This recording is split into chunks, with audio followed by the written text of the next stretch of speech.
Okay, everyone, so we're going to talk through how to do comb joints on TechSoft.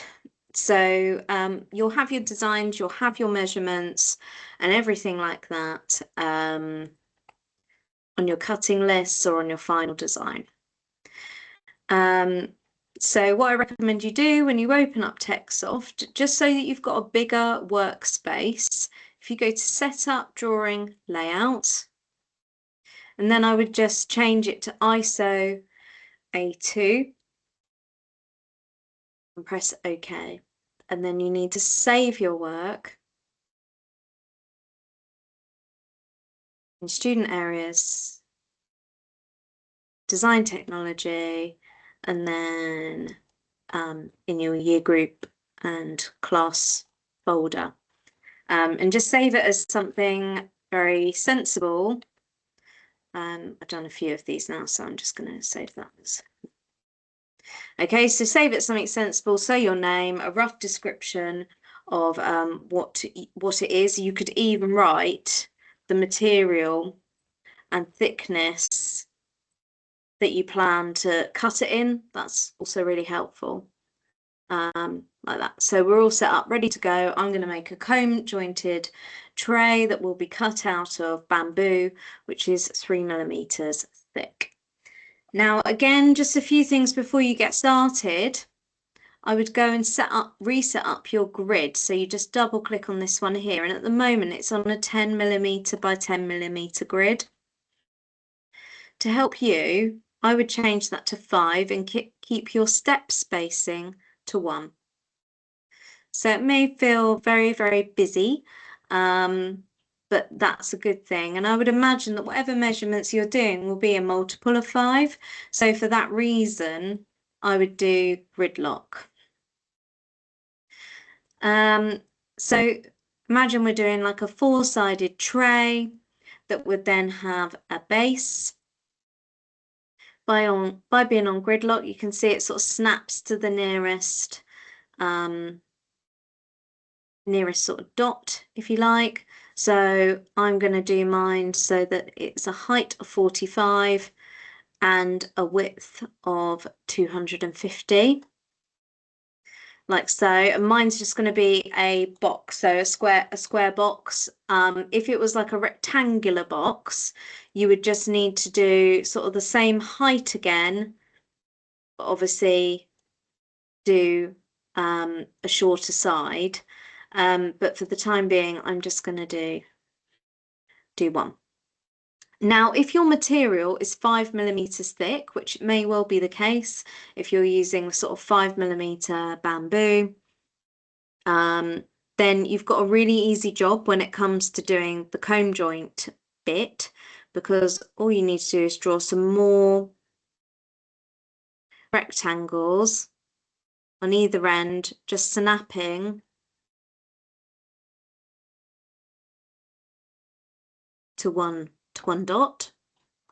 And then because I've chosen to do mine 45 high, I know that I can draw my comb joints in like that, and I know that they're all nice and even. So you should always go for an odd number. So whatever this measurement is, you can divide it by 3 or 5, depending on how big it is. But for all the things you're doing, they're probably quite sort of narrow and things like that. So what you can then do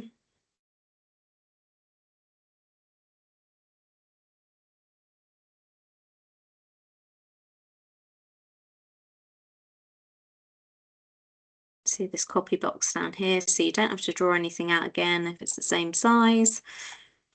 And if you decide, oh, I don't want it to be all 4 sides the same, you want it to be a bit smaller, you can obviously shrink it down.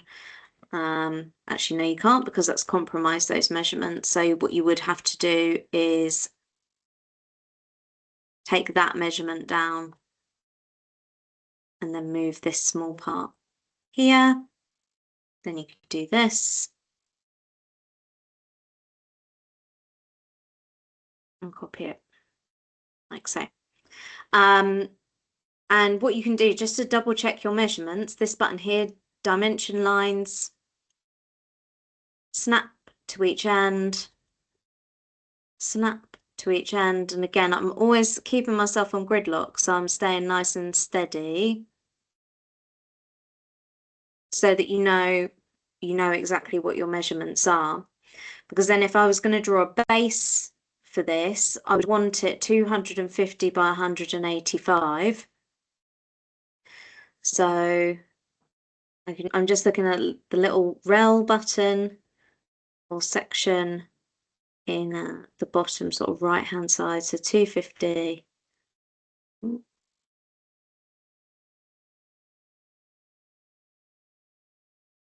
And so that would be the perfect measurement for my base.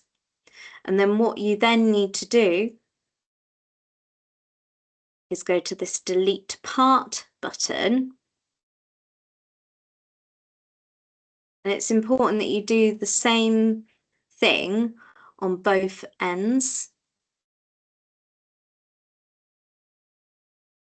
I'm in fact only going to do it one time.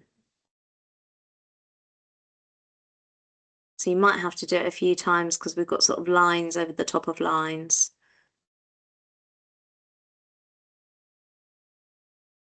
Okay, so I've popped in loads of the extra bits so that you can visualize it. So you're not duplicating work. What you can then do is highlight this one, copy it, move it down, highlight this, ooh, highlight this one, copy it, move it down. And then what you would then need to do is make all of the lines red. It's them red. And then you're ready to do a card test. And then if it works and it's all the right size, we can then cut it out for real in your material. So just to clarify, this is for if you are doing 5mm thick material. There'll be another video for if you're using a different size.